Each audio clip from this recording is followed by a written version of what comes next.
Compartir lo que tengo a compartir con los hermanos, quiero agradecer porque en el mes de agosto del año pasado los hermanos supieron que yo estaba muy enfermo.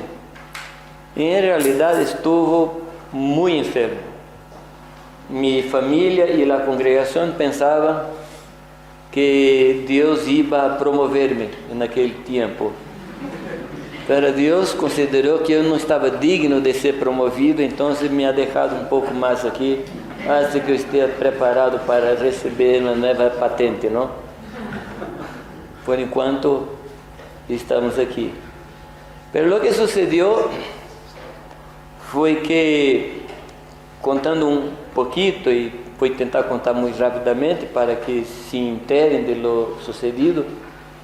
Eu estava visitando uma congregação no interior de São Paulo, uma cidade mais ou menos tão caliente como Santa Cruz, e chegando ali à tarde, almoçando, eu senti um frio incomum, e uma cidade muito caliente, frio de temblar.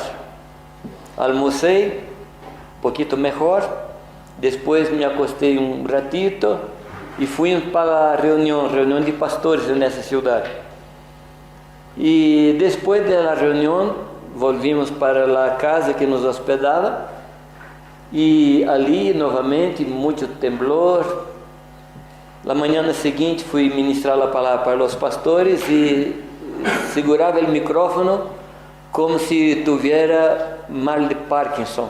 Estava tremendo, quase que incontrolavelmente. Volvi para minha casa e neste viagem para casa, viagem de 300 quilômetros mais ou menos, eu estava muito bem. E no domingo, isto era sábado, domingo, fui a la reunião, mas não estava bem, e depois do almoço, meu yerno me ha levado para o hospital. Ele é um enfermeiro e percebeu que a coisa não estava bem. Chegando ao hospital, eu tinha como sintomas de malária. Malária? E fizeram exames e somente deu a infecção, mas não sabia de que. Lunes volvi ao hospital e a médica jefa deste hospital, esta parte do hospital, chamou um infectologista de renombre, de alto grado, e ele começou a fazer os exames. E desde martes hasta jueves à la tarde, todos os exames que eu poderia fazer. Tomografia, ultrassonografia, todos os exames. Martes à la tarde tive uma crise de bacteremia que me fazia tremblar de uma maneira incontrolável. Estava dizendo a Mária e aos outros que se houver ali um pastor pentecostal, certamente pondria sua mão em minha cabeça e echaria fora demônios. Porque foi alguma coisa assustadora. Minha nieta saiu correndo e assustada. E então, a partir de martes à tarde, entraram com uma série de antibióticos sem saber o que estava sucedendo. Pensava que era malária. E não era. E somente jueves à tarde haciendo un ultrassom, descubrieron un absceso por detrás del hígado. Y ahí me llevaron domingo para, como diz, llegar al absceso y poner un dreno. Y fue una aguja familiar, así, que puso aquí por trás, sin anestesia, porque él quería charlar conmigo mientras ponía la aguja, para que yo lidiara, ¿no? Había el video, pero también quería ver lo que sentía, porque el absceso estaba muy cerca de la columna. Él quería saber dónde iba. Y cuando fue a poner el dreno tocó en el diafragma y rompió el diafragma y tocó en la columna. Y ahí las estrellas bajaron, todo. Y me llevaron directamente para el centro intensivo y allí me quedé 16 días. Y querían hacer nuevamente la punción, pero con mucho cuidado, y al final intentaron tratar solamente con antibiótico. Y me quedé ali 16 días, como les hablé, y más 21 días pusieron un catéter, y yo venía todas las mañanas al hospital para recibir el antibiótico. Y Dios me ha sanado totalmente. Amén.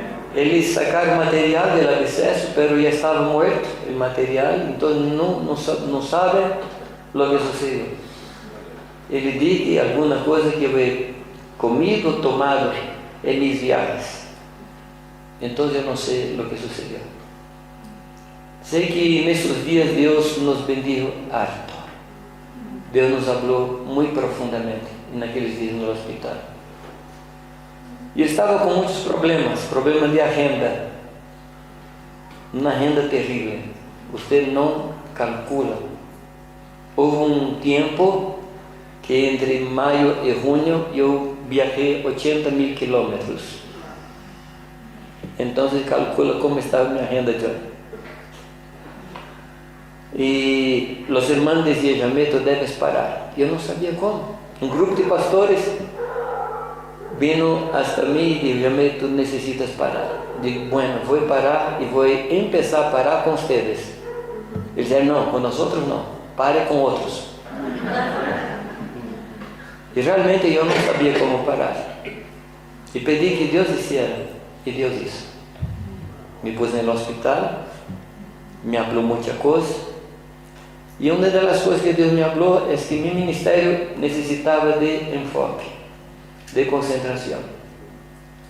Y Dios me habló, debería a partir de aquel entonces trabajar solamente con pastores y con obreros. Es lo que estoy intentando hacer. Amén. Mis viajes están en este punto. Está con pastores y está con obreros. No es que estoy viajando menos, pero estoy teniendo foco. Es lo que sucedió, ¿no?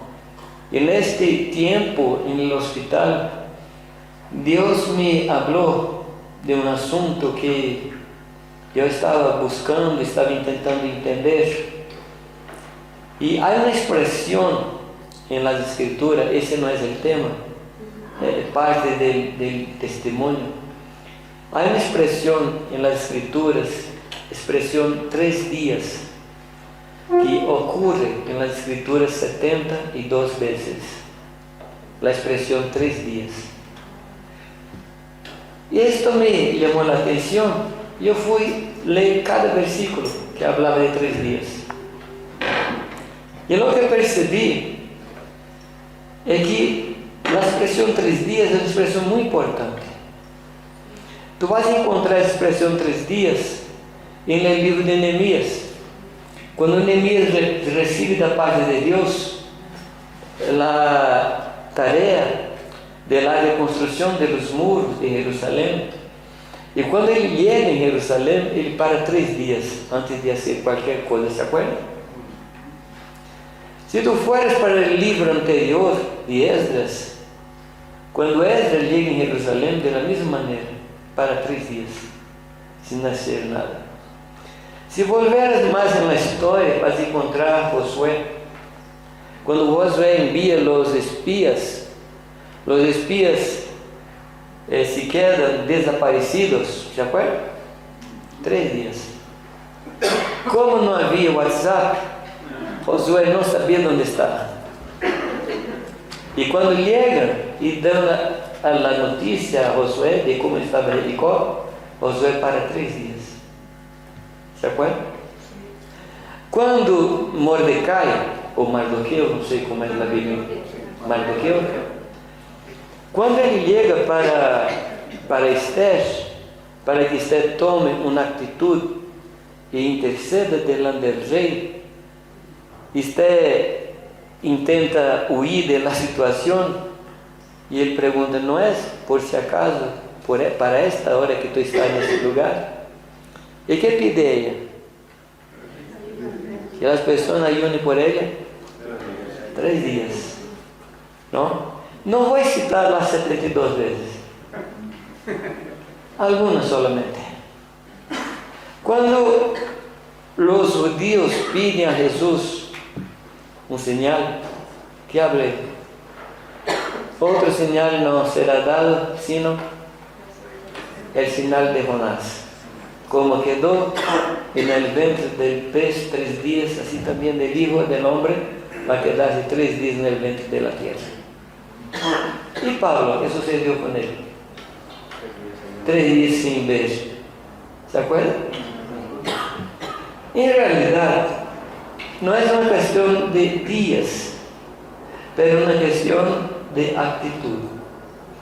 3 días representan nuestra identificación en la muerte de Jesucristo. Antes de toda y cualquier tarea o obra que Dios nos ordena hacer, debemos nos identificar con la muerte de Cristo.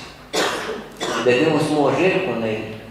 Porque cualquier cosa que hagamos en la obra de Dios sin experimentar la muerte de Cristo, la obra que hiciéramos será obra de la carne.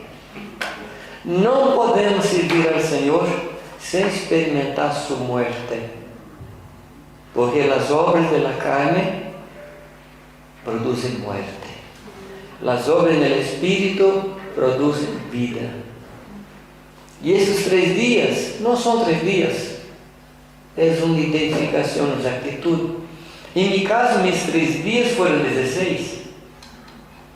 Yo no sé cuántos son sus 3 días, pero también creo que debemos repetir esos 3 días siempre.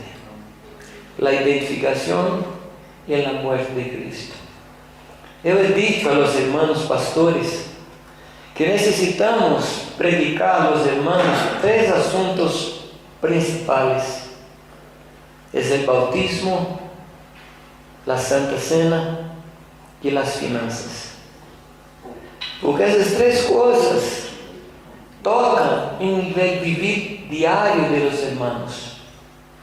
El bautismo porque es nuestra identificación a la muerte de Cristo, como Pablo nos habla en Romanos 6. Aquellos que fueron bautizados se identificaron, murieron con Cristo. Y quien murió está muerto. Es decir, que el bautismo es un hecho, pero también es un estado. ¿Me comprende lo que quiero decir? Para unos, el bautismo fue un asunto de la historia, pero el bautismo no puede ser solamente un asunto de la historia.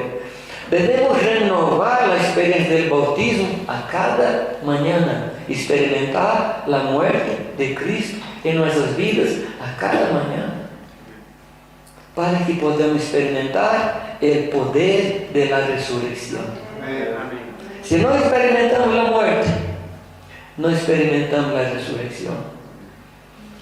Entonces debemos enseñar a los hermanos a traer la experiencia del bautismo para su vida diaria. Y esto, hermanos, va a nos enseñar a resistir al pecado. Porque cuando Satanás viniera a nosotros nos tentar, ¿qué vamos a decir a él? Estoy muerto. Y esa es nuestra victoria. Nuestra muerte es nuestra victoria. Amén, hermanos. Entonces deberíamos enseñar el bautismo recurrentemente. Enseñar y enseñar y enseñar.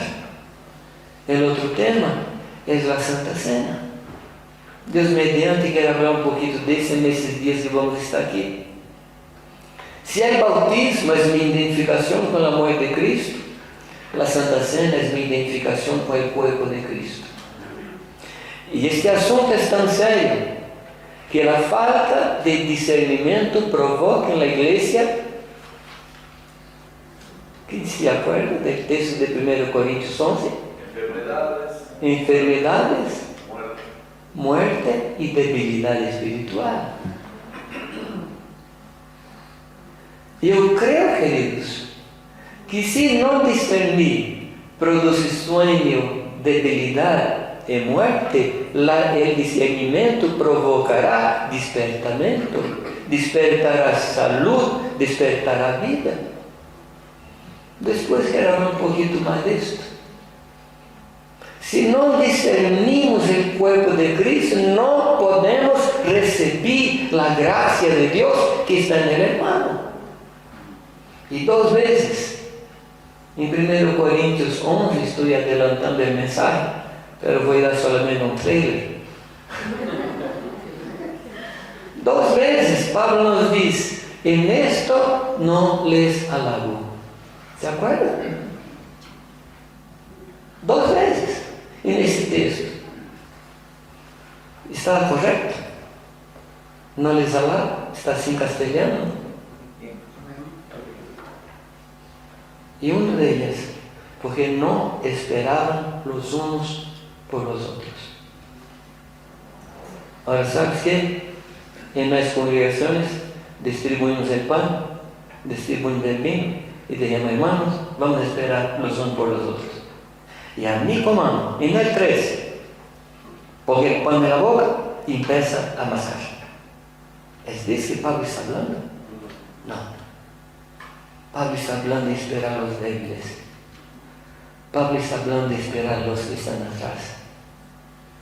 Pablo está hablando de aquellos que todavía no tienen la revelación que pensamos tener. Esperar. Esperar los unos por los otros. No podemos seguir uno lá adelante y otros débiles lá atrás.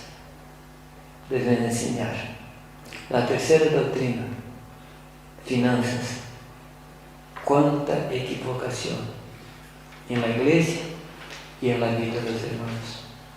Jesús dice, hermanos, que las cosas que lleguen a nuestras manos son riquezas de origen injustas. ¿Y qué hacemos con eso? ¿Y qué hacemos con eso? También Pablo nos dice que el amor al dinero es ¿de cuántos?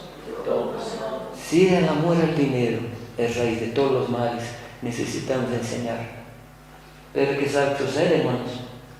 Los pastores no enseñan porque tienen miedo de cómo los hermanos van a pensar. No voy a enseñar porque los hermanos van a pensar que estoy enseñando en provecho propio. Queridos, finanzas, salvación, bautismo del Espíritu Santo son cosas espirituales. ¿Te sabes qué? De cada 3 porciones de la Escritura, una habla de riquezas. De cada 3 porciones, una habla de riquezas. Es un asunto muy hablado en la Escritura. Por causa de la manera de tratar finanzas o riquezas, un hombre entró en el reino de Dios y otro se afastó, como se dice, se afastó de Jesucristo. ¿Se acuerdan o no? Uno, Señor, voy a entregar la mitad de lo que tengo a los pobres. ¿Qué habló Jesús? Hoy día entró salvación en nuestra casa, porque este hombre es también hijo de Abraham.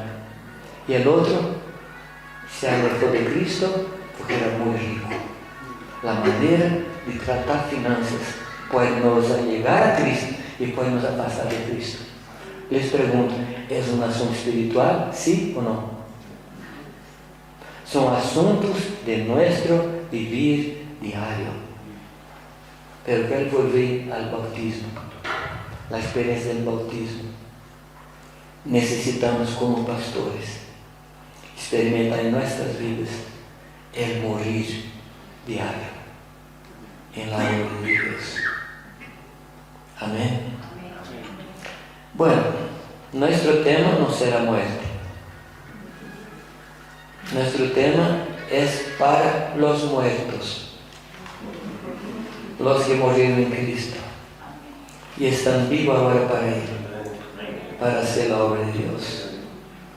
Hay un saludo en los circos romanos, cuando los cristianos entraban para se entregan a las hieras, había un saludo: los que van a morir te saludan.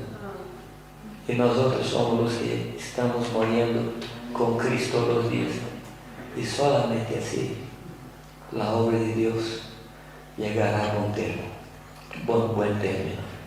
Amén. Solamente con Él experimentar, cuando experimentarmos la muerte de Cristo a cada día. Bueno, en los papeles que han recibieron el tema de nuestro encuentro. Ahora, este encuentro no es una conferencia, es un encuentro. Encuentro con Dios y encuentro los unos con los otros. No es conferencia. A mí me gustaría incluso que sentáramos distintos, para no mirar solamente las espaldas de los hermanos. Me gustaría que nos sentáramos a mirar los ojos de los hermanos, porque este aquí es un encuentro. Encontrar con Dios solito, y encontrar con Dios en la vida de los hermanos, porque Jesús ahí está. ¿Sí o no? Si miraras a su lado, vas a ver a Cristo. ¿Verás a Cristo, sí o no? Ahí está. Cristo no habita en templos hechos por manos humanas. Cristo habita en templos que Él construyó. Y aquí están los templos que Él construyó. Amén. Y ahí está Cristo vivo, resurrecto en la vida de todos nosotros. Quiero decir eso, hermano, para que tú aproveches ese tiempo para orar con los hermanos, para recibir oración. Amén. Ese es un tiempo especial. Muchos de nosotros no tenemos espacio para abrir el corazón, porque fuimos enseñados que los pastores no pueden abrir el corazón, porque son superhombres. ¿Sí? Y abrir el corazón puede escandalizar a los hermanos. ¿Y cuando caímos? ¿Por qué no abrimos el corazón? ¿Nos escandaliza más? Estaba hablando con los hermanos en Santa Cruz, que fuimos enseñados a ser superhombres. Y estaba les mostrando que los superhombres que hay por ahí son todos problemáticos. ¿No? Uno, su padre le envía de su planeta para otro planeta sin alguien para cuidar de él. ¿Se acuerdan? No es por eso que él empezó a poner calzoncillos por encima del pantalón. ¿Se acuerdan? No es falta de padre. El otro, que supo las paredes, vivía con un tío, no tenía padre. El otro, se parecía un murciélago, su padre murió cuando era niño. ¿No les parece una cosa muy coincidente? Los superhombres tienen problemas de paternidad. No eres superhombre. Y los superhombres si fueran invitados, las personas van a morir. Porque el superhombre sale de un lugar volando. Si los cristianos fueran a intentar hacer esto, van a morir todos. Porque nadie vuela. Intenta subir por las paredes. No funciona. ¿Qué deben tener el pueblo delante de sí? Hombres comunes, que también pecan, pero que enseñamos arrepentimiento, enseñamos a levantar. Eso nuestro pueblo necesita. Porque si tengo superhombre delante de mí, eu vou desanimar, porque não consigo volar, não consigo receber um balaço no peito e seguir vivo. São pessoas impossíveis de ser imitadas. Somos comunes. ¿Tú has ya tenido esa revelación? ¿No? Es una revelación. Isaías tú, ay de mí, ¿se acuerdan? Tu revelación, ¿quién eres? Pablo tú, miserable hombre que soy. Necesitamos tener esa revelación. Y cuando tuviéramos esa revelación, vamos a buscar ayuda. ¿De quiénes? De personas como yo. No voy a buscar superhombres. Voy a buscar personas que saben lo que es pecar, pero también saben lo que es levantar. Amén. Aproveite ese encuentro. Aproveite ese tiempo. No sale de ese lugar sin abrir tu corazón con personas. Pero si abre mi corazón y esa persona conta para otros, querido, no hay ninguna garantía. ¿Me comprende? No hay ninguna garantía que tú vas a confesar pecado para una persona y ese pecado va a estar solamente con esa persona. ¿Sabe que un hombre en el pasado, según el corazón de Dios, hasta hoy día, se predica sobre el pecado de él con una mujer? ¿Se acuerdan? El hombre según el corazón de Dios. Y yo quiero garantía que nadie va a confesar mis pecados. Y hay algunos que piensan que debemos confesar los pecados de otros para otros. No, confesar mis pecados para otros. Aprovecha ese tiempo. Abre tu corazón. Amén. Bueno, vamos a hablar un poco sobre ministerio. Queria que tu abrieras tu Bíblia comigo em la primeira carta de Pedro. Ministerio se refiere a lo que nosotros hacemos, a nuestro trabajo, a lo que ejercemos. Esto es ministerio. Y también significa servicio. 1 de Pedro 1. Servicio. Pero hay alguna cosa anterior al ministerio, que es la cuestión de quién soy. ¿Quién soy? Antes de entender el ministerio, yo necesito entender quién soy yo. ¿Cuál es mi identidad? No voy a ir al texto, porque tú conoces el texto.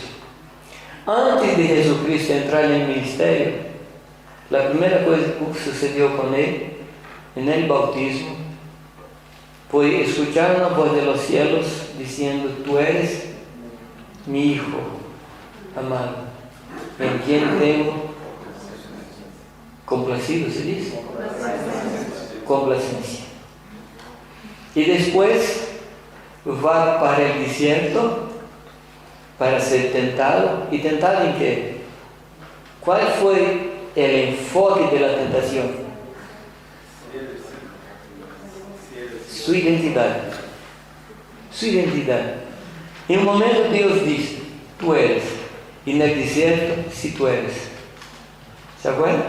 Antes del ministerio. Probar quién soy yo antes de empezar a trabajar.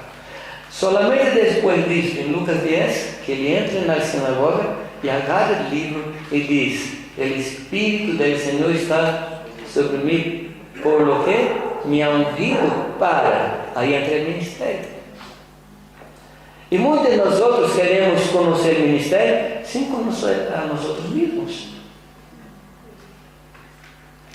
Pregunta a ti: ¿el naranjo produce naranja porque es naranjo o es naranjo porque produce naranja? ¿Has comprendido? ¿Qué viene primero, lo que es o lo que produce? Si el naranjo nunca produce una naranja, ¿dejará de ser naranjo? No. Primero él es, después hace. Entonces nosotros necesitamos descubrir lo que somos.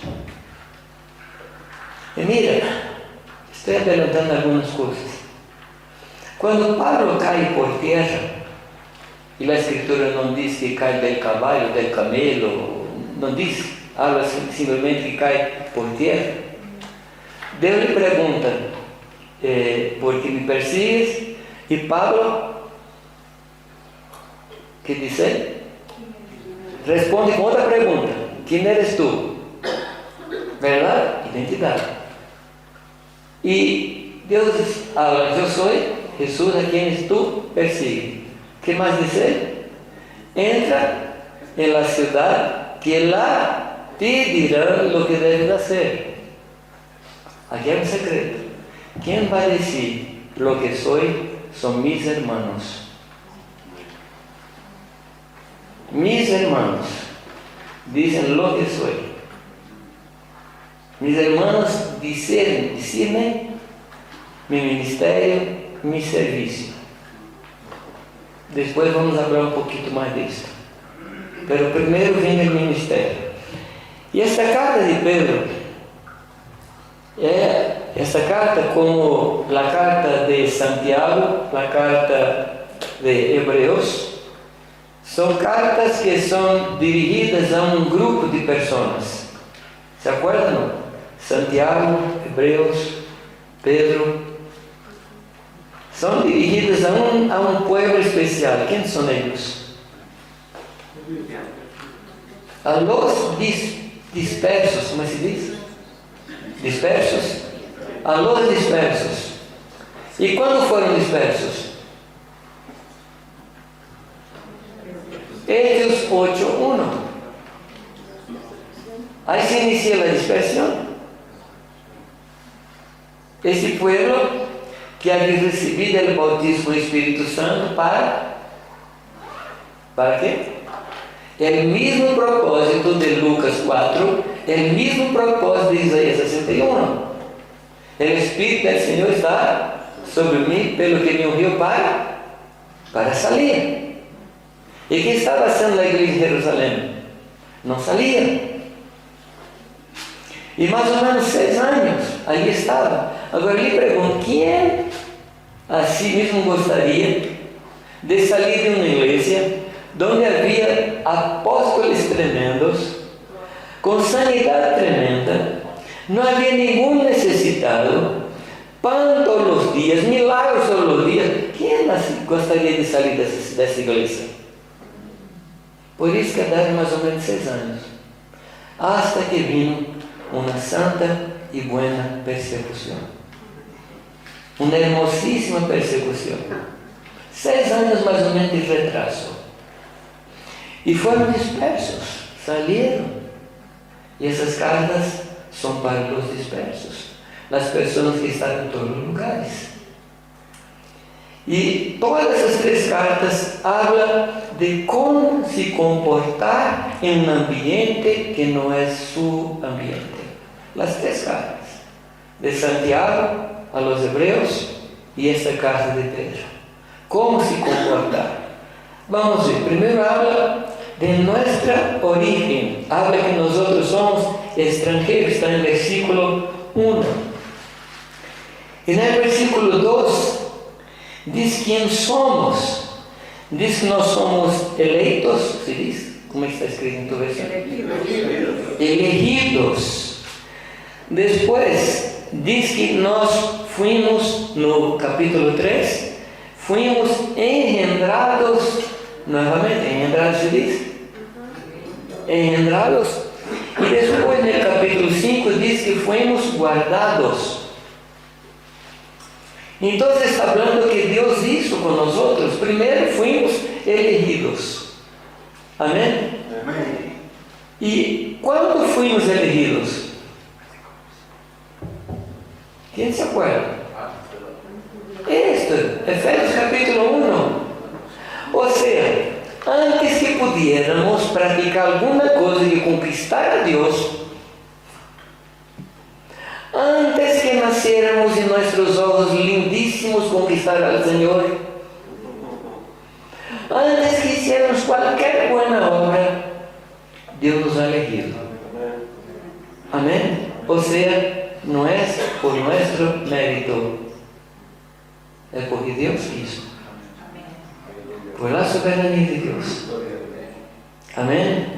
Segunda cosa, Dios nos engendró nuevamente. Fuimos engendrados por nuestros padres, pero Dios nos ha engendrado para una nueva vida. Una vida, no vida natural, pero una vida espiritual y sobrenatural en Él. Dios nos ha engendrado. Y el texto anterior dice que nosotros fomos elegidos para obediencia.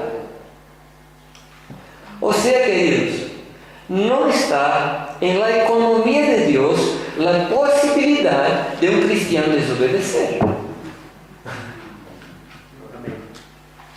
No está. Dios no nos programó para la desobediencia. Cuando Dios nos montó, átomo, célula por célula, Dios nos montó con un solo objetivo: la obediencia. Y ese mismo Pedro dice que nós fuimos, nuestras almas fueron salvadas por la obediencia a la verdad. Es decir, fuimos elegidos para obedecer y somos limpios por obediencia. Entonces no hay espacio en nuestras vidas para la desobediencia. Fuimos llamados para eso. Entonces necesitamos aprender a obedecer la voz de Dios. Y en el primer momento, yo tengo 4 hijos y nunca trabajé con ellos contando hasta 3. Nunca. ¿Comprende, no? Ya viste padres que dicen a los hijos: voy a contar hasta 3. Por si acaso, ¿has visto alguna vez Dios contar hasta 3? Mira, voy a contar hasta 3 para tú acabar con ese adulterio. ¿Ya has visto, no? No peques. Siempre conté hasta 1 en mi casa. 1 y listo. Porque fuimos preparados para a obediencia. Contar hasta 2 es la oportunidad para a desobediencia. Las órdenes de Dios no son para ser administradas, son para ser obedecidas. Dios habló, yo obedezco, porque Él es rey, yo soy súbdito. Cuando yo trabajé con los aviadores en Brasil, trabajé un tiempo con los aviadores, eles me diziam que los aviadores tenían un estatuto. Y el estatuto de los aviadores tenía 2 artículos. El primer artículo: el aviador no tiene ningún derecho. El segundo artículo: revoga-se toda disposición en contrario. No hay espacio para nada más sino para la obediencia al Señor. Amén, queridos. Aquí es otra materia. Podríamos tomar un tiempo largo hablando de la obediencia y de la consecuencia de la desobediencia. Nosotros sabemos. Un hombre pecó y todos nosotros fuimos entregados a la muerte. Un hombre desobedeció y todos fuimos a las tinieblas. Otro hombre obedeció y todos fuimos a la luz. No necesito hablar más de esto. Fuimos elegidos para la obediencia. Después fuimos engendrados para una viva esperanza de la resurrección de Jesucristo de entre los muertos. Engendrados para una nueva esperanza. Hay esperanzas viejas. Hay esperanzas de cosas que no van a suceder. Hay esperanzas que no tienen base en Dios. Pero la esperanza que Dios nos quiere dar son esperanzas de cosas que Él nos ha hablado. Yo descubrí el secreto para no decepcionar. ¿Quiere que le enseñe, no? Voy a cobrar un precio bien pequeño. ¿Sabe el secreto para no decepcionar? No esperar lo que no debe ser esperado. Es sencillo. Debo esperar lo que Dios prometió. Lo que hombres prometen. ¿Sabe que algunas veces en mi vida Dios no solamente permitió, pero Dios hizo que los hombres fallaran para que yo aprendiera a no esperar en personas? Porque Dios no quiere que yo me decepcione. Entonces Dios me hace decepcionar para que yo aprenda a esperar somente en Él. Amén. Fuimos engendrados para una nueva esperanza. Y también fuimos guardados en la virtud de Dios. ¿Qué es virtud? Calidades o cualidad. Siempre confunden. En este caso, cualidad. Fuimos guardados en las cualidades de Dios. ¿Sabe qué? La bondad, la generosidad, el amor, la santidad. Todas esas cosas están nos cercando y estamos dentro de estas cosas. Fuimos guardados en las virtudes de Dios. Hermanos, qué lugar tremendo. Estamos dentro del mismo Señor. Ahí estamos. Querido, este es nuestro origen. Tenemos un lindo origen. Salimos de un lugar tremendo. Amén. Ese es el lugar. Ahora, ¿para quién Dios ha escrito estas cartas? Para los extranjeros. Pregunto, ¿quién son los extranjeros? Tú y yo. Queridos, es muy serio, es muy importante, no es una figura, no es un símbolo, no es una, faz de conta como es una, ayúdame, una fantasía. Cuando la palabra dice, queridos, que nosotros somos extranjeros, no es una fantasía, es un hecho. Más tarde, en el capítulo 2, versículo 9, él dice que nosotros somos la nación santa. Y disculpen, Bolivia no es la nación santa. Brasil no es la nación santa. Ningún país de Europa es nación santa. Un día estaba charlando con un misionero en Amsterdam. Le pregunté, ¿dónde eres tú? Él dice, soy de la Tierra Santa. Y por broma le pregunté, ¿tú eres de Brasil entonces? Después me explicó que Pakistán significa Tierra Santa. Pero no es santa. Solo hay una nación santa. La iglesia. La iglesia.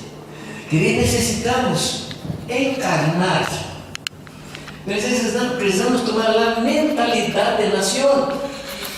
Y tenemos todas las características de una nación. Tenemos una bandera. Que no es verde y amarilla. No es roja, verde y amarilla. No es de todos los colores. Nuestra bandera se llama Jehová Nisí. Es nuestra bandera. Tenemos un rey. Tenemos leyes. Tenemos cultura. Tenemos todas las características que nos hacen una nación. Y donde fueras tú, vas a encontrar personas que tienen la misma cultura tuya. Estaba un día en Mozambique la primera vez. Estábamos hablando de la familia. ¿Qué dice la Biblia sobre la familia? Y en aquel día yo percibí que el reino de Dios entró en el corazón de los pastores. Cuando él se encostó, como se dice, se encostó así, reclinó en la pared y dice: necesitamos abandonar la cultura de Mozambique y entrar en la cultura del reino. Aquel día fue el cambio en la historia de aquella iglesia. Y les afirmo que si tú fueres a Mozambique, tú no vas a extrañar nada. Es la misma cultura tuya. Es una cultura. Yo estaba en Tailandia con una pareja interesante. Y la pareja no hablaba inglés, no español, francés, nada. Y de mi parte también no hablaba taí. 8 días con esa pareja. Nos entendíamos hermosamente bien. ¿Cómo? La lengua del Espíritu. Yo no sé cómo hacíamos pasar el día juntos y nos entendíamos. Tenemos un lenguaje que está por encima de la lengua natural. Él seguía no hablando portugués, yo sigo no hablando taí. Hay una lengua. Amén. Hay leyes. Hay leyes. ¿Sabe cuál es la constitución del reino de Dios?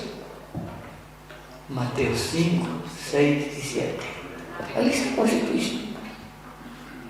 Porque Mateo 5, 6 y 7 trae la ley y la regulamentación de las leyes.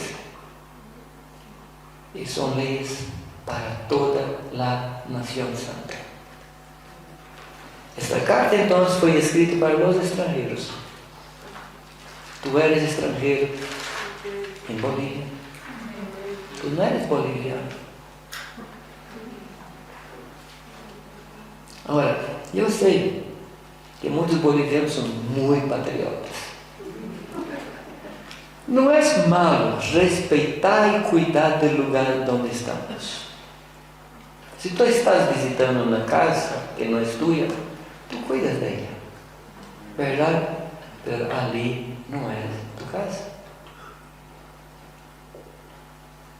Yo digo que nosotros somos la única planta que tenemos raíz a los cielos, para arriba. Las raíces no son aquí, no son de aquí. Nuestra savia recebemos de arriba. Nuestro consuelo no recebemos de aquí. Puede cambiar el gobierno, no nos importa. Porque tenemos un gobierno permanente que no está preso a ser derrubado. Nadie le confronta y su gobierno crece cada vez más. Entonces, si cambia el gobierno, si no cambia, no hay problema. Vivimos de la misma manera en el poder del Rey de Dios. Queridos, necesitamos.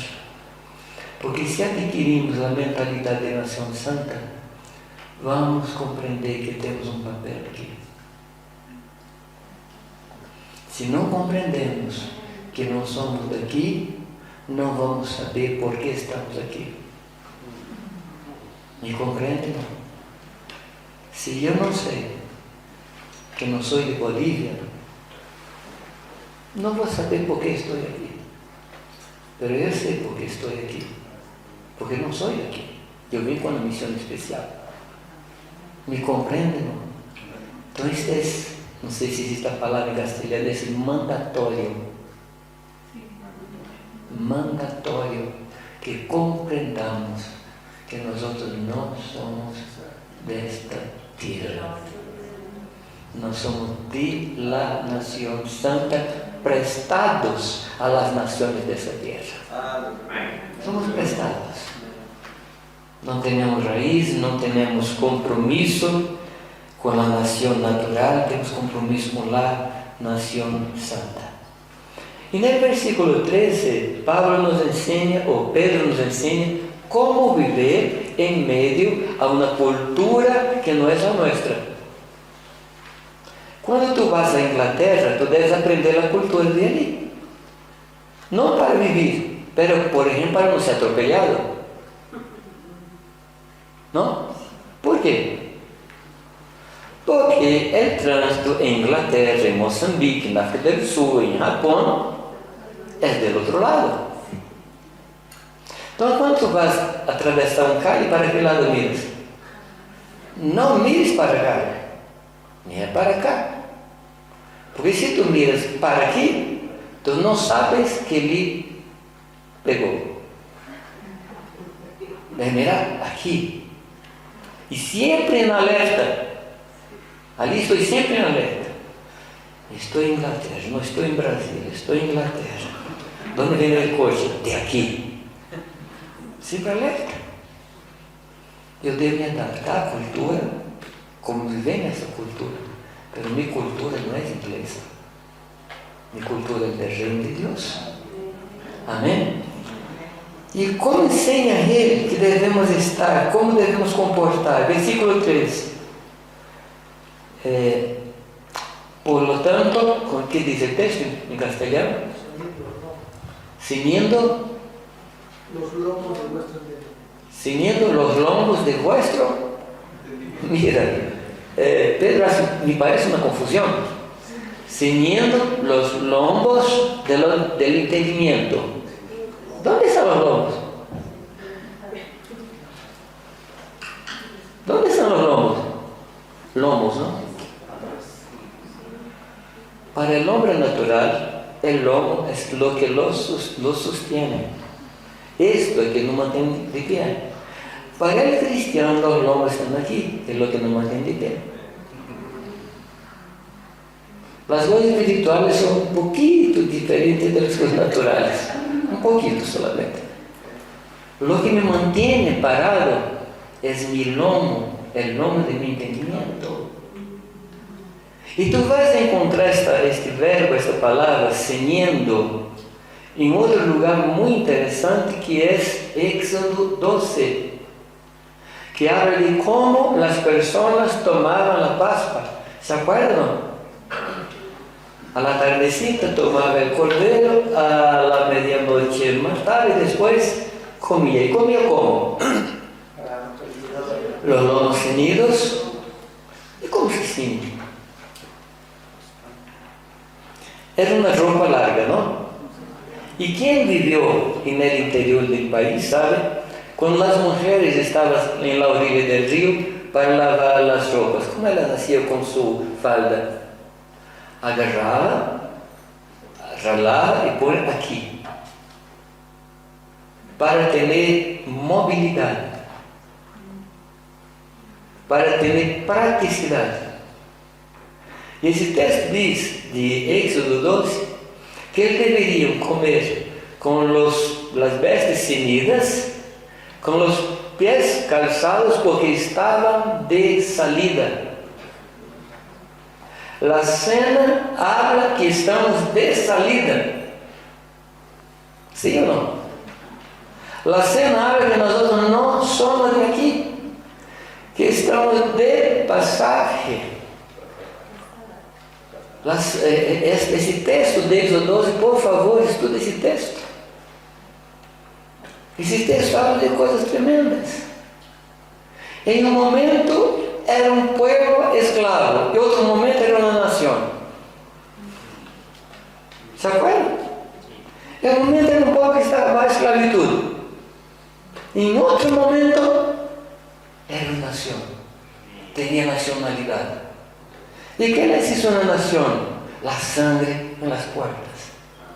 Porque la sangre en esta puerta me identificaba con las personas que estaban en esta puerta donde estaba la sangre. Y quien tenía la sangre hacía parte de la nación que había nacido en aquella noche. Amén. Y tenía los lomos ceñidos. Y él dice: ceñid los lomos de vuestro entendimiento. No somos de aquí, estamos de pasaje. ¿Cuánto tiempo? ¿Cuánto tiempo es tu pasaje aquí? Semana pasada eu cumpri 71. E eu pensava que não ia mais que 60. Pero quando adotamos um ninho, eu havia pedido a Deus que todo o que quisera ser em minha vida deveria ser hasta los 60. Pero com 48 adotamos.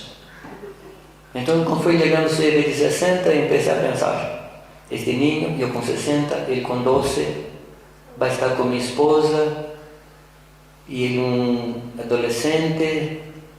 Não, Deus suspende o pedido.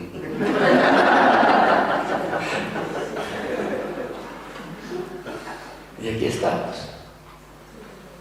Pero, que são 70 anos delante da eternidade?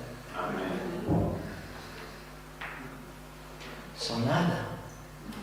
Por isso que Pablo nos diz que nossa leve e momentânea. Parece que as tribulações são pesadas e eternas. Não, Pablo nos diz que são leves e momentâneas. Porque há peso de glória, há uma eternidade. Então Pablo está falando de comparação. Leve e pesado. Leve momento ou tribulação, eterno peso de glória. Amém? Momento e eternidade. O problema é que pensamos que Deus nos ha puesto para viver eternamente nesta dimensão. Não é assim, queridos. Não é assim. Há outra dimensão para onde vamos.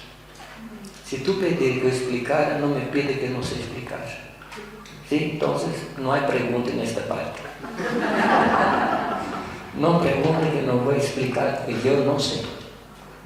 Solamente sei que esse tempo é corto. É corto. E como deve viver? Ele diz com sobriedade. Como diz em castelhano? O que é sobriedade?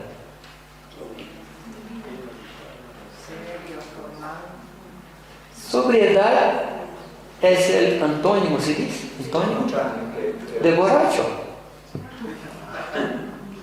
Sim, sobrio e borracho.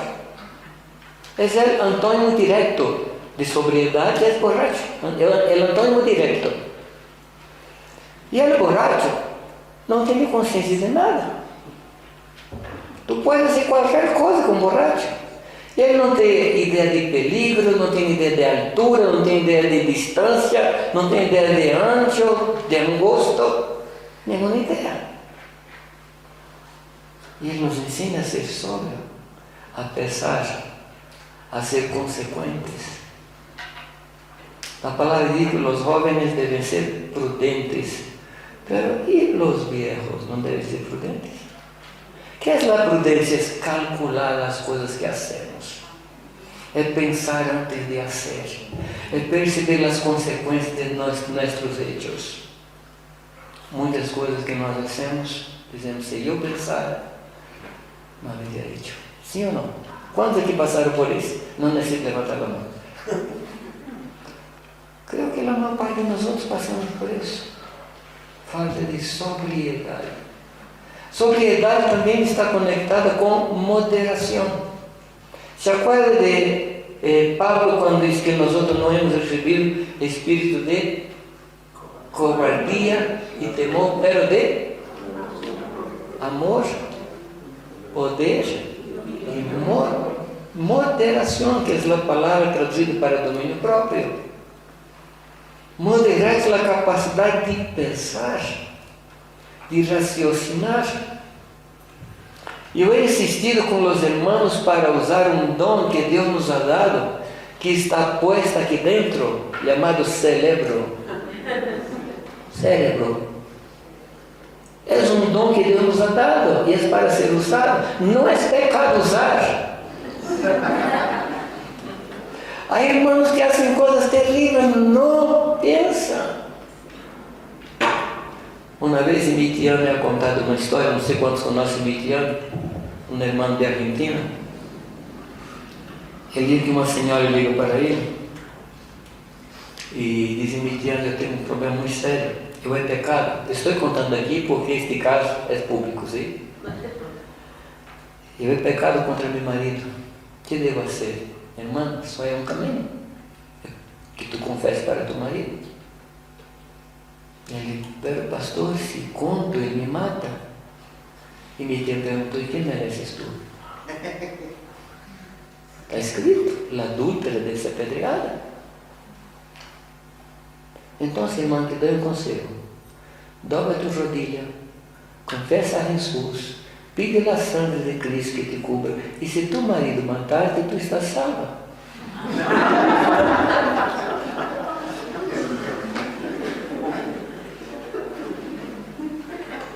E ela disse: Senhor, se eu tivesse pensado, não haveria pecado. Assim é, quem pensa não peca, e quem peca não pensa. Raciocina. Quando vier a tentação, pergunta: o que vai ganhar com essa tentação? Qual é o prazer que eu vou ter? Raciocina. Para isso nos ha dado cabeça. A cabeça não é para adornar, é para ser usada. Sobriedade, habla dessas coisas. E diz que nós devemos viver neste mundo desta maneira. E acima de tudo, esperar inteiramente em la graça de Deus. Queridos, não há nada em termos de santidade, em termos de espiritualidade, em termos de ministério, que podamos fazer sem a graça de Deus. Nada. Absolutamente nada. Eu estava compartilhando com os irmãos de Santa Cruz. Estava lhes falando do assunto que parece um chiste.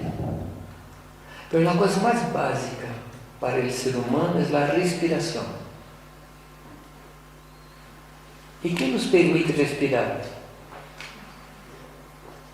Se tu paras de respirar, o que podes fazer tu? Podemos fazer um teste, não? 5 minutos sem respirar e de aí vamos fazer alguma tarefa. Bueno, a graça é mais importante que a respiração. É a coisa mais básica para a vida humana. Agora, queridos, por favor, não entendam que a graça é a liberação da lei. Porque eu he escutado com um irmão que diz: estou bajo a graça, não sou bajo a lei. Ou seja, todo é liberado. Não é essa a ensinança da Escritura. A graça é quando Deus toma a lei e escreve em meu coração. Isso é graça.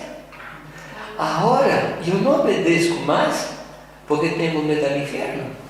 Agora eu obedeço porque amo a lei de Deus. A lei passa para mim a ser mais preciosa que o ouro puro. Passa a ser para mim mais doce que o miel. Há um Levítico. As leis do Levítico? Com uma alegria tremenda, não? Saltitante lei do Levítico, não? Pero, quando tu compreendes que Levítico são as recomendações médicas de nosso Padre, Levítico cambia.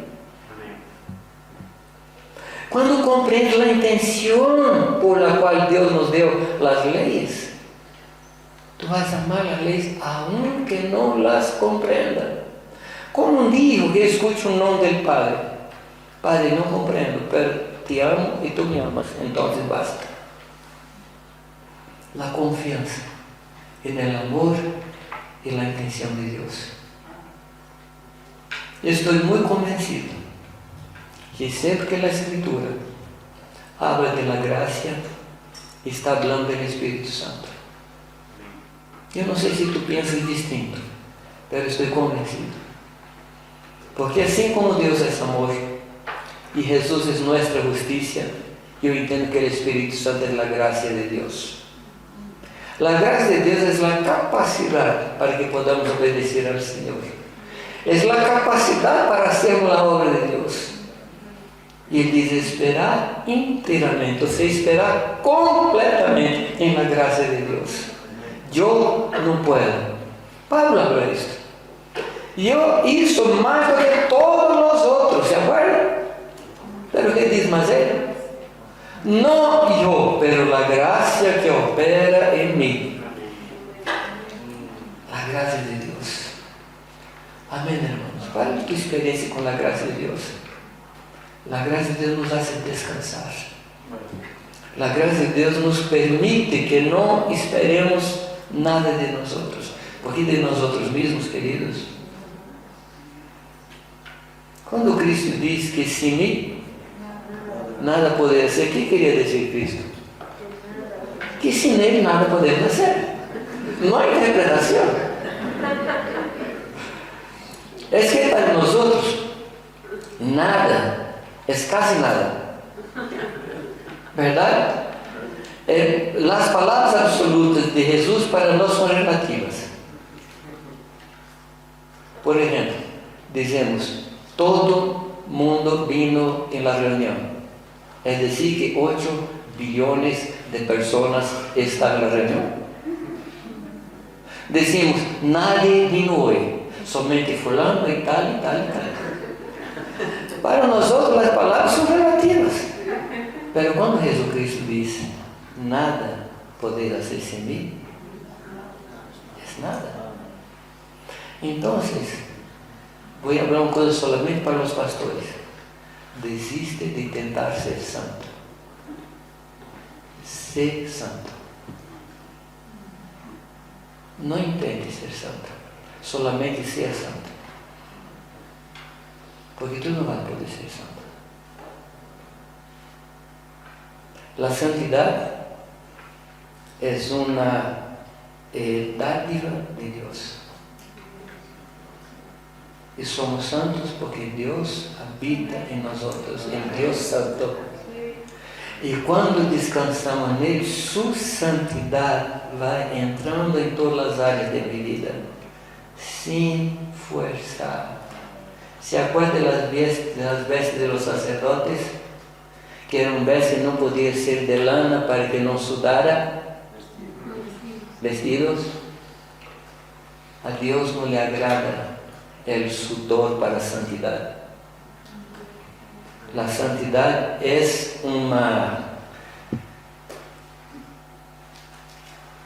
como se dice, cuando fue adherida, cuando fue puesta en nosotros, como Dios imputada, esta palabra imputada. La santidad, así como la justicia, es imputada a nosotros. Fue Dios que nos hizo santos. Y algunas veces yo llamo a los hermanos de santos, por ejemplo, digo, Santo David, ¿cómo estás? Y las personas se ríen, porque encuentran una cosa chistosa. Ahora, si la palabra llama a David de santo, ¿de qué voy a llamarlo? Si la palabra dice que David es santo, ¿cómo David va a decir de sí mismo? ¿Cómo David? ¿Es santo o no eres santo? ¿Y por qué eres santo? Porque Dios habló que tú eres santo. Ahora, porque tú eres santo, tú puedes santificarse. Porque tú eres perfecto, tú puedes perfeccionarse. Es la santidad imputada que opera la santidad de vida. Es la perfección en Dios que me hace perfecto en mis obras. Se tu não crees assim, basta ler Pablo que diz que não que seamos perfeitos, pero estamos caminhando, não? Nos olvidando das coisas que para trás estão. Eu vou em busca da soberana vocação em Cristo Jesus. Aí diz, e nós outros que somos perfeitos, tenhamos esse mesmo sentimento. Somos ou não somos? Somos perfeitos. Somos santos. Uma vez, para entender isso, Deus me deu uma figura de um árvore.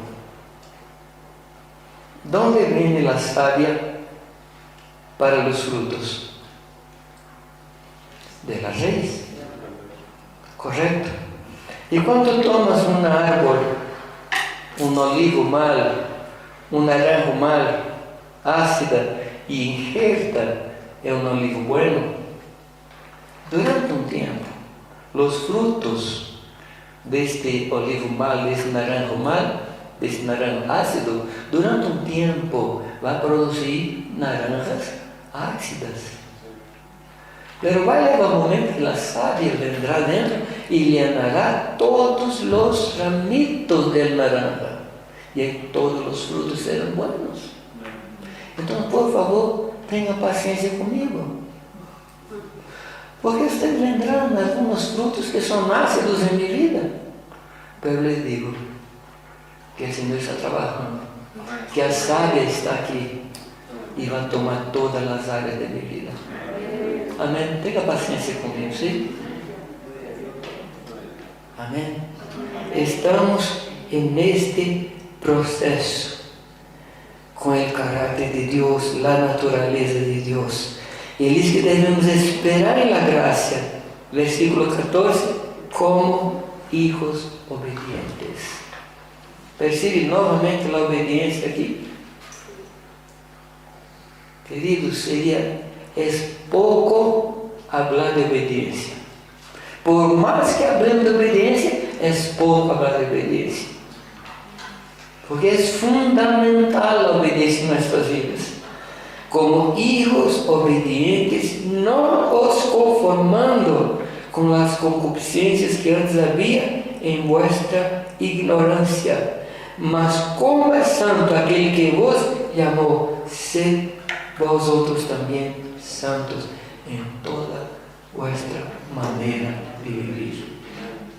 Amén. No es por esfuerzo, es por recibimiento. Amén. Ahora, ¿para qué todo eso? ¿Para qué todo eso? Vamos al capítulo 12. Novamente, Pedro habla de nuestra naturaleza, nuestra identidad. Versículo 9. Pero vosotros sois la generación santa. ¿Qué más? Generación elegida, ¿no? Sacerdocio real, nación santa. Y ahí ven una preposición. ¿No es preposición? ¿Cuál es la preposición? Para. ¿Qué indica esta palabra para? Indica objetivo, indica tarea, indica ministerio. Somos todo eso con un propósito: proclamar las virtudes de aquel que nos ha llamado de las tinieblas para su maravillosa luz, para anunciar sus virtudes. Este es nuestro ministerio. Ese es el ministerio de la iglesia. Amados míos, un tiempo yo intenté resumir la Biblia. Es una tarea hercúlea, se dice. Una tarea. Una tarea gigantesca. Y yo conseguí.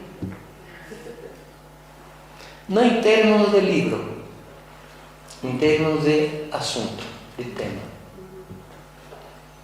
Y fue poner aquí, y si alguien no está de acuerdo, no hay problema, no vamos a pelear.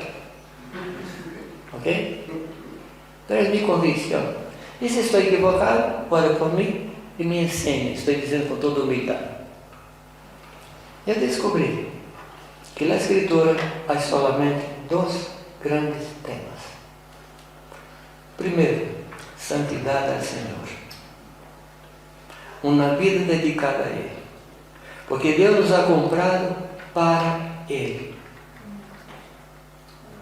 Y nosotros somos propiedades exclusivas de Dios. ¿Qué significa propiedad exclusiva? ¿Qué significa? ¿Ah? Es que Dios no tiene socio.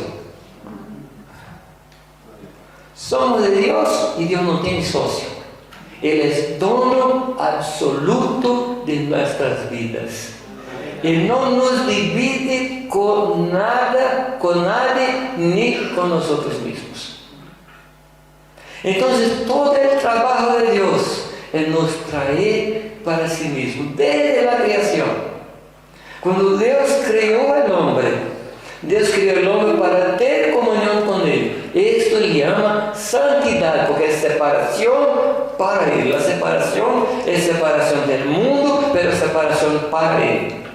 Infelizmente nosotros enfatizamos la separación del mundo.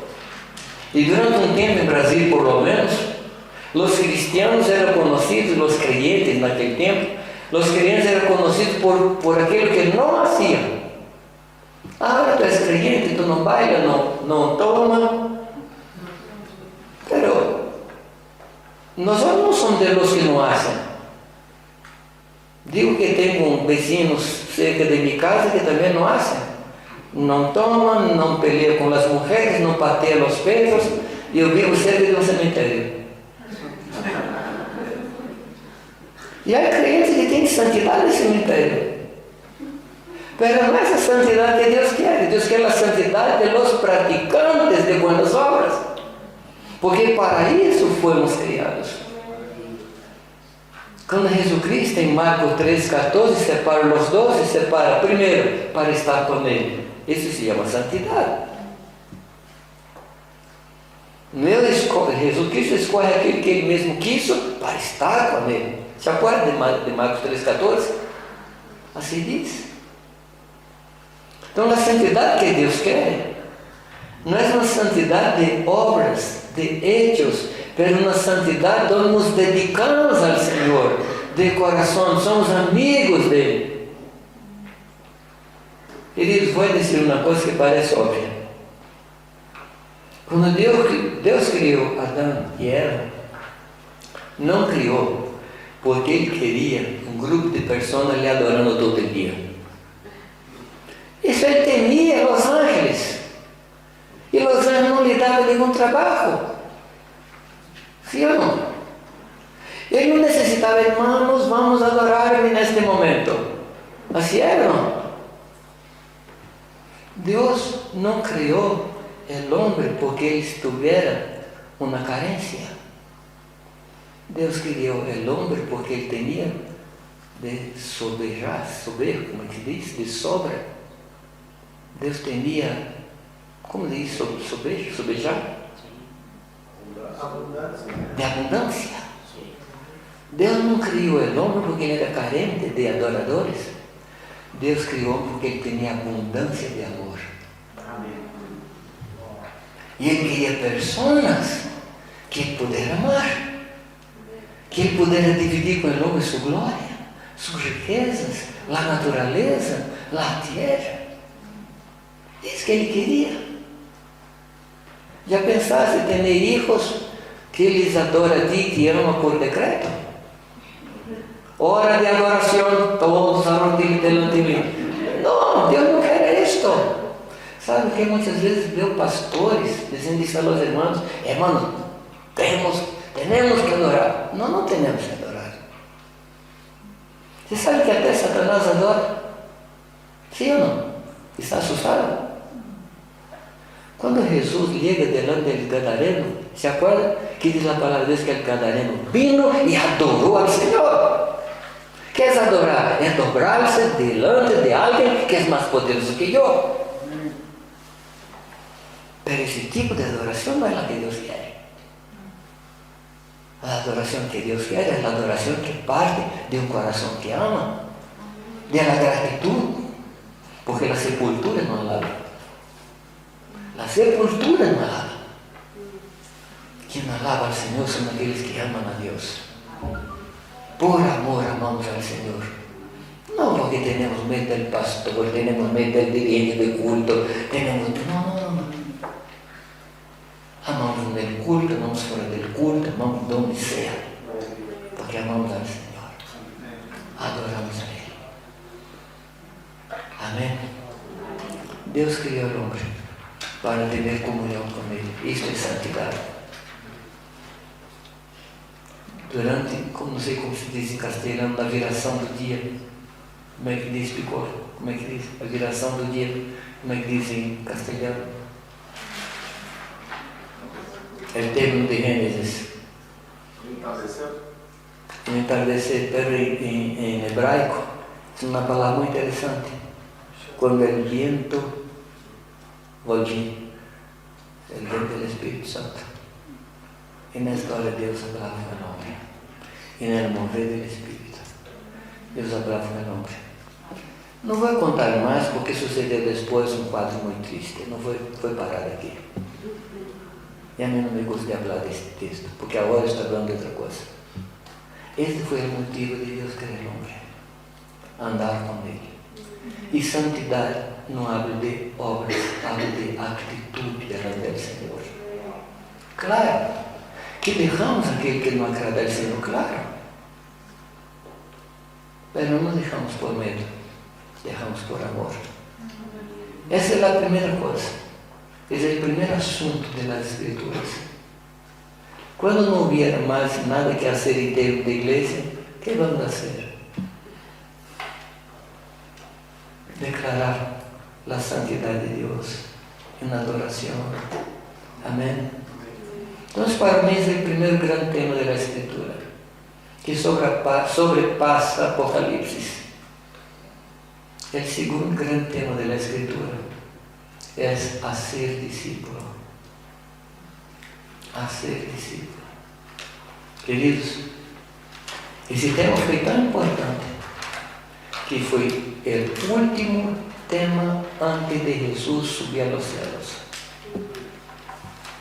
¿Te parece que Jesús en el último momento de subir a los cielos hablaría de un asunto de poca importancia?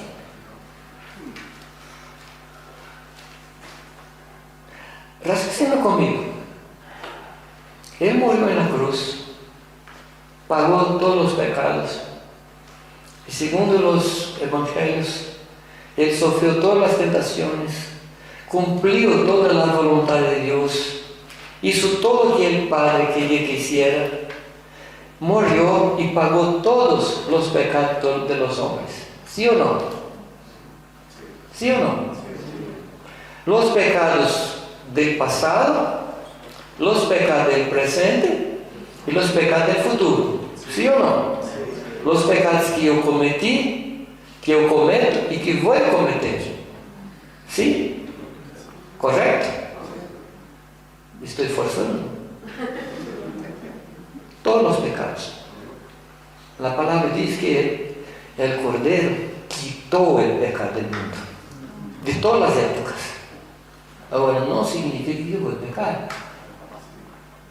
Porque hacen esa pregunta para Pablo.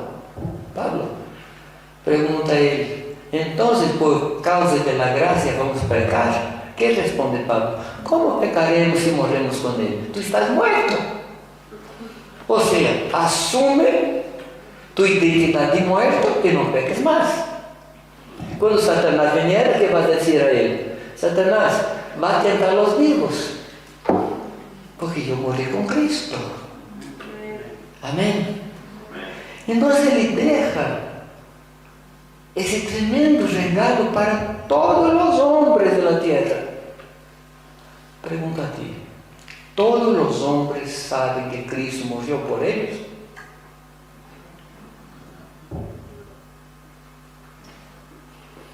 Yo voy a preguntar nuevamente.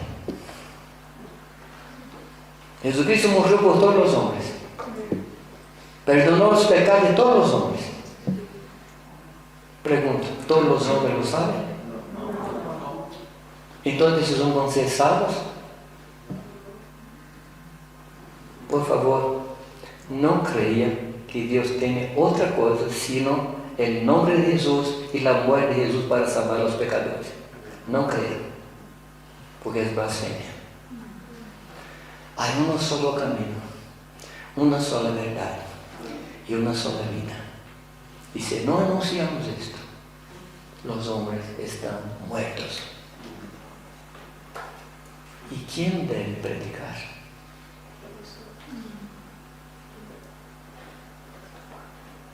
¿Quién debe predicar, queridos? Yo debo predicar. En todos los lugares. En todos los lugares.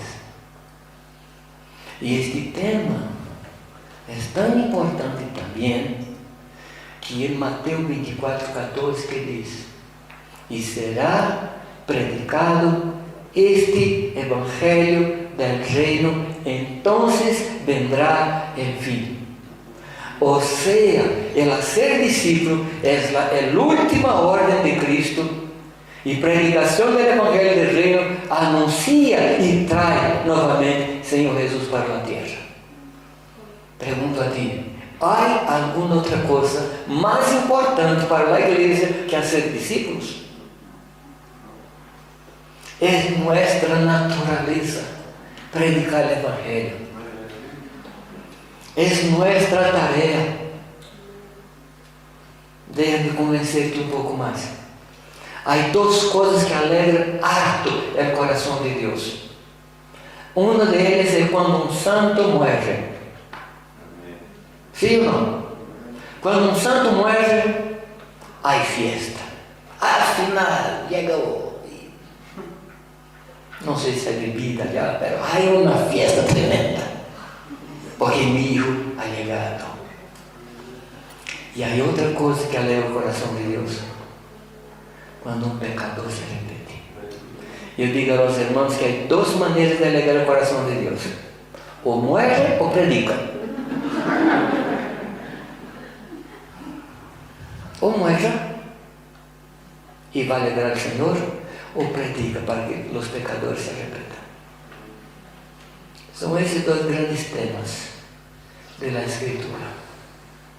Infelizmente la iglesia no se entrega a esos dos temas, ni a santidad, ni a ser discípulos. Y nos involucramos con muchas cosas. Y el hacer discípulo, algunas cosas que dejamos segundo, tercer lugar. Que el Señor nos ayude. Nosotros somos pueblo de Dios, nación santa, sacerdocio real. ¿Qué trabaja el sacerdocio? Levar el hombre a Dios y traer Dios al hombre. Ese es nuestro trabajo, ¿no? Para anunciarnos, proclamamos las virtudes de aquel que nos ha llamado de las tinieblas para su maravillosa luz. Ahí está, hermanos, quién somos y qué debemos hacer. Ese es el ministerio de la iglesia. No hay otro. No hay otro. Y terminando, prometo terminar. Hablamos de apóstoles, profetas, evangelistas, pastores, maestros y otros tantos ministerios que están en la Escritura. Pero estos son ministerios hacia adentro. Así como el hígado, los riñones, el corazón, son ministerios hacia adentro. O la iglesia tiene uno solo ministerio hacia afuera, de predicar el evangelio. Predicar el evangelio. Y queridos, Dios nos está hablando muy fuerte. Y estoy intentando vivir eso por la gracia de Dios. Tengo alguna deficiencia, Una de ellas, no soy evangelista, es una deficiencia tremenda. Otra deficiencia, soy muy tímido, pero Dios me está enseñando a predicar el evangelio en todos los lugares donde voy, porque yo comprendí que estoy aquí solamente con este propósito, predicar el evangelio. Y no podemos exigir que el pueblo predique si nosotros no predicamos y no damos testimonios de cómo predicar. Nosotros nos tornamos muchas veces ministerios de gabinete, ¿se dice? Ministerios de gabinete. Y necesitamos ser ministerios hacia afuera, donde Cristo está. Como dice, no me acuerdo si fue T.L. Osborne, escribió, buscando pescadores hacia afuera, donde los pescadores están. Fuera, donde los pescadores están. Amén. Entonces, quiero hablar con ustedes sobre este tema. Mañana seguimos un poco más. ¿Podemos orar?